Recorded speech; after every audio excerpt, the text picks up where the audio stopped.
Ladies and gentlemen, have you ever smiled in a room full of people while secretly screaming on the inside? That kind of pain, the invisible one, is the hardest to face, not because it's unbearable, but because we're taught to hide it, to walk it off, to stay strong while falling apart. Imagine if that pain, the one you keep locked away, is not your enemy, but your compass. What if it's trying to lead you somewhere through the fire, not around it? Now, I know what you're thinking. I've tried. It doesn't work. But what if the reason it didn't work is because you weren't shown how to walk through it? Not with empty mantras, but with real tools, real stories, and one radical shift in perspective. And yes, before you ask, this might sting a little, like pouring salt on a wound. But what if that's the first step to healing it? Stick with me, because by the end of this, you won't just be surviving your pain, you'll be using it. Most people think strength is about pushing through pain, acting like it doesn't exist, smiling when you feel broken inside. We've been told since childhood to toughen up, to stop crying, to get over it. But the truth is, pretending pain isn't there doesn't make it disappear. It buries it. It forces it deep into your chest where it festers, grows heavier, and starts to shape how you see the world and how you see yourself. Acknowledging your pain doesn't make you weak. It makes you honest. And in that honesty lies the real foundation of strength. The first step is to admit, even if only to yourself, that something hurts. That something inside feels cracked, that maybe you're carrying more than anyone sees. Pain ignored becomes poison. But pain acknowledged, that becomes power. When we avoid our pain, we don't just delay healing, we actually distort it. Think about it. When you're physically hurt and you pretend nothing happened, your body doesn't heal properly. The same is true emotionally. Emotional wounds need attention. They need light. They need us to say, this happened, it hurt, it's real. Not to gain sympathy, not to be dramatic, but to simply own our truth. And owning your truth is the only way you can transform it. You cannot fight what you won't face. You cannot heal what you won't feel. So why do we avoid pain? Because it's scary. It's unpredictable. Once you open the door, you don't know what might come rushing out. You might cry for the first time in years. You might realize just how long you've been carrying that weight. But here's the paradox. The fear of facing your pain is often worse than the pain itself. Once you sit with it, breathe into it, let yourself truly feel it, it begins to lose its grip. Pain isn't permanent, but running from it makes it feel like it is. There's this false idea that acknowledging your pain will drown you, that if you admit you're struggling, you'll spiral. But in reality, what drowns us is the silence, the pretending, the fake smiles, the I'm fine lies we repeat every day. That mask you wear to hide your pain, it gets heavier over time, and eventually you forget who you are underneath it. Acknowledgement is like taking off that mask. It's raw, it's uncomfortable, but it's real. And being real is what sets the process of healing into motion.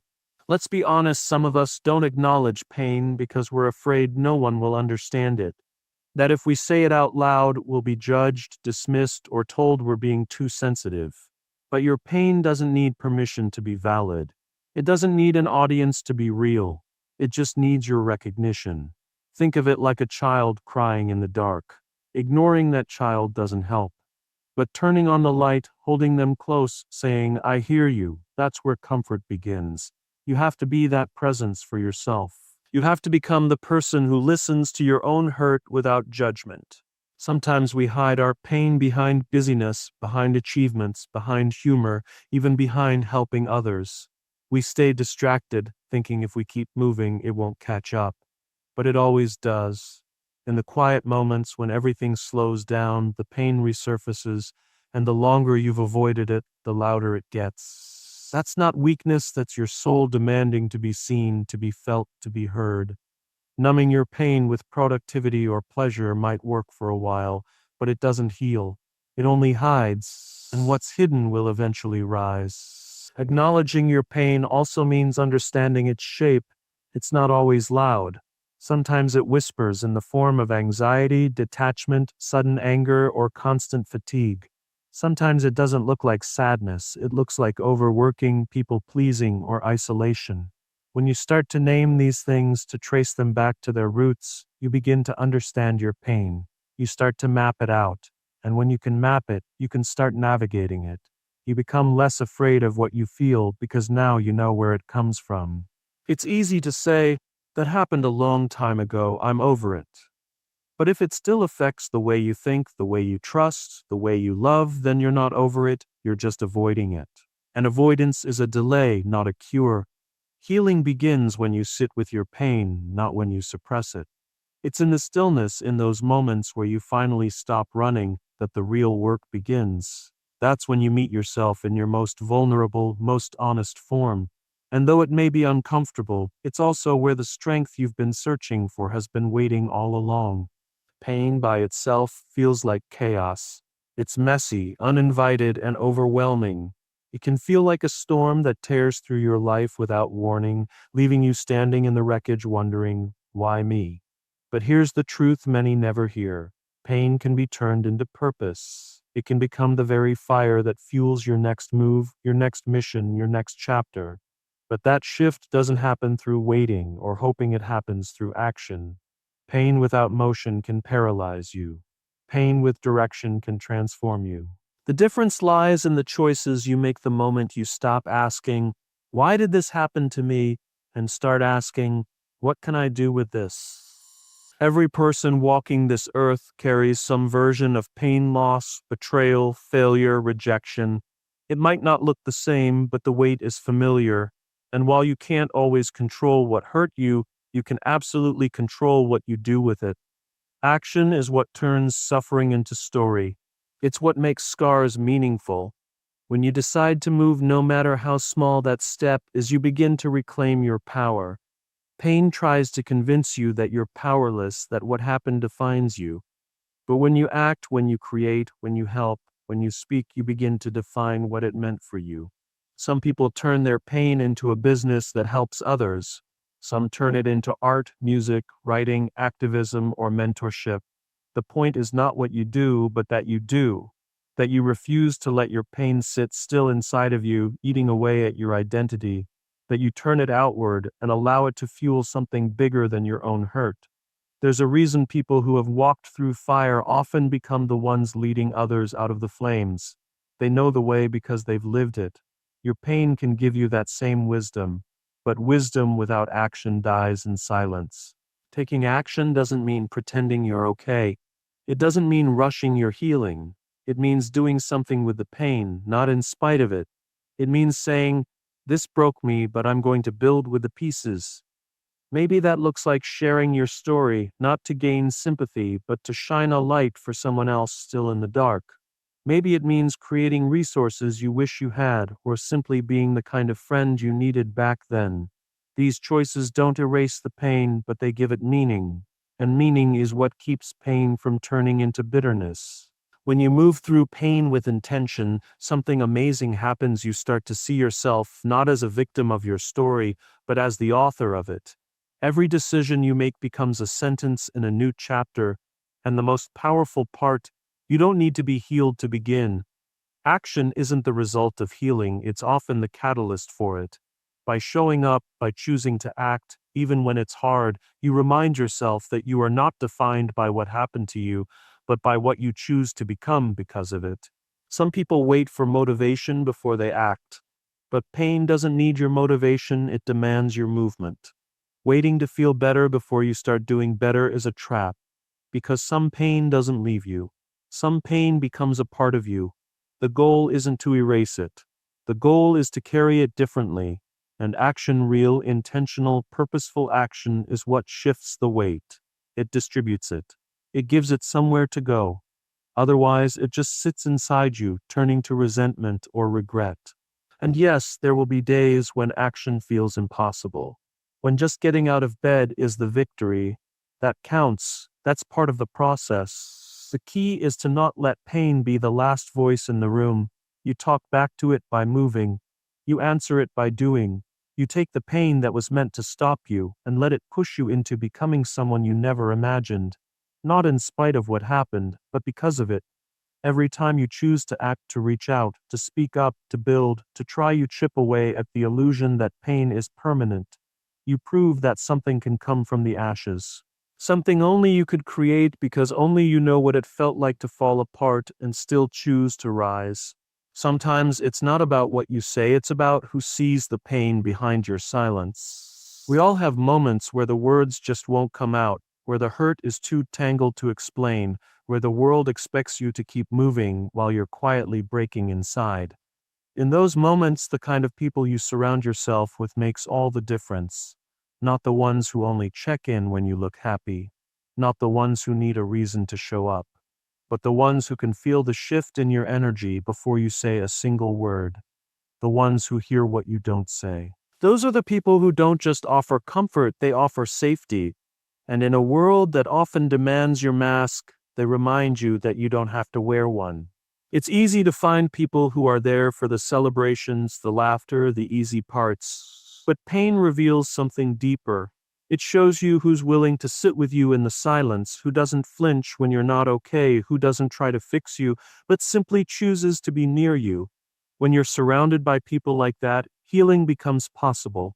Because sometimes all you need is someone who sees through the performance and says, "You don't have to pretend with me."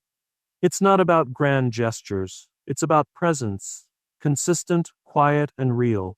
The truth is, a lot of pain isn't loud. It's not always visible. It's the long sighs when no one's looking. It's the sudden withdrawal from conversations. It's the delayed replies, the fake smiles, the "I'm just tired" when the truth is too heavy to speak. That's why it matters so deeply to have people who are emotionally attuned, people who've maybe walked through their own pain and learned how to recognize it in others. These are the ones who notice when your light dims, who gently ask twice when you brush off the first question, who know your silences well enough to realize when they're not just about being busy, they're about being buried. And this kind of connection doesn't happen by accident. It's built through vulnerability, through small moments of truth, through choosing to let someone in even when your instinct is to isolate, because pain convinces us that we're too much, that we'll be a burden, that people have their own problems, so we shrink, we hide, we tell ourselves we'll talk when we feel better, but sometimes the feeling better only comes when we let someone close enough to say, "You're not alone in this." And letting them in is not weakness, it's courage. But not everyone earns that kind of access. That's why it's important to be intentional about who you allow into your inner circle. You need people who don't minimize your pain, who don't throw cliches at your wounds, who don't make it about them when it's clearly about you. You need people who can hold space without needing answers. People who offer listening, not lectures, who offer understanding, not judgment. People who simply sit with you in the dark, not because they have the light, but because they refuse to let you sit there alone. There's a kind of power in being truly seen. When someone sees your pain without you having to explain it, you feel less invisible, less isolated, less broken, and slowly that sense of connection starts to repair something inside.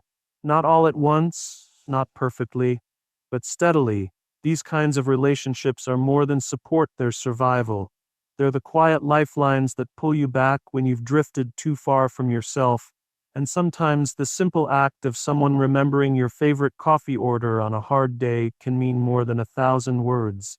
That's why it's also important to become that kind of person for others. To tune in, to ask how someone is and really mean it.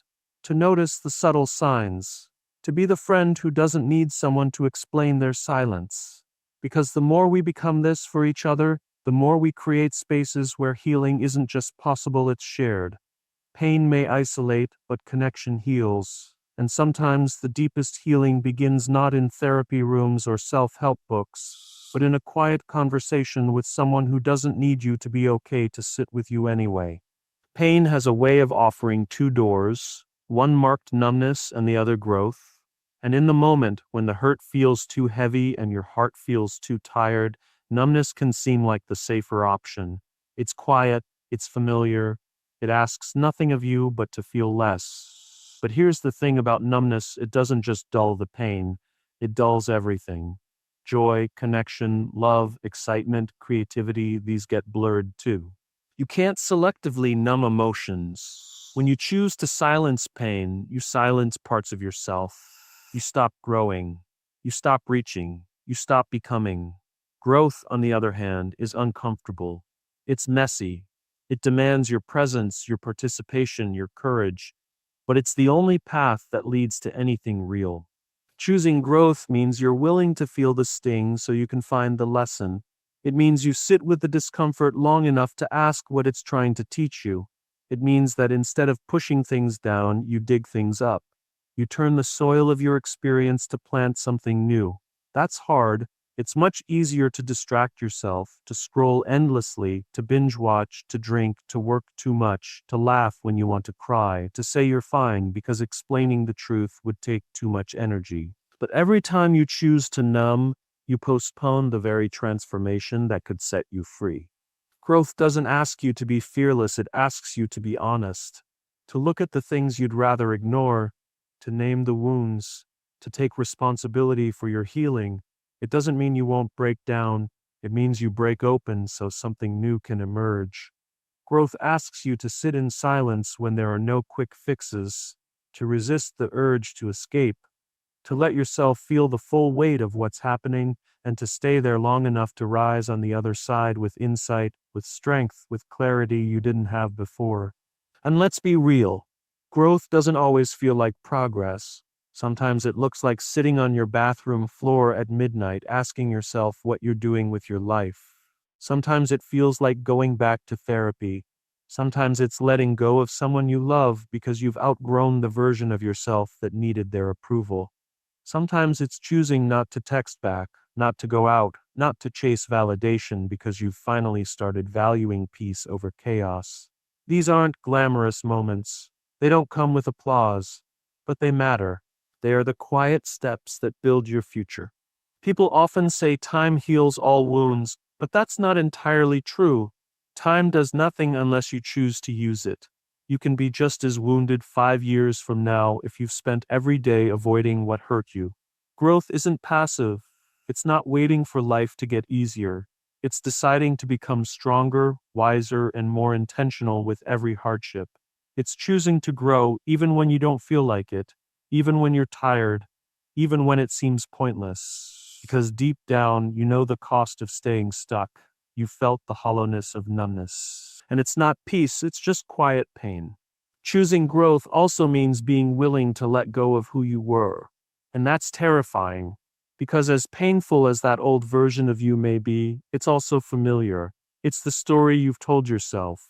It's the patterns you've clung to. It's the identity you've worn like armor. But you can't step into who you're meant to be if you're still clinging to who you used to be. Growth asks you to shed, to release, to trust that something better is waiting on the other side of discomfort. And every time you choose it over numbness, you're choosing life. Not just survival, but actual, full, meaningful life. There will always be temptations to shut down, to tune out, to stop caring. The world can be overwhelming and your pain can be exhausting. But when you choose to feel, you're choosing to stay awake. And when you stay awake, you get to grow into someone who doesn't just carry pain but transforms it. Someone who doesn't just survive the fire but rises from it, shaped by it, stronger because of it. Growth is not easy. It's not quick. It doesn't promise perfection. But it does promise something real, something lasting, something that numbness never can. And with every choice, every moment of truth, you prove to yourself that you are capable of becoming more than what tried to break you.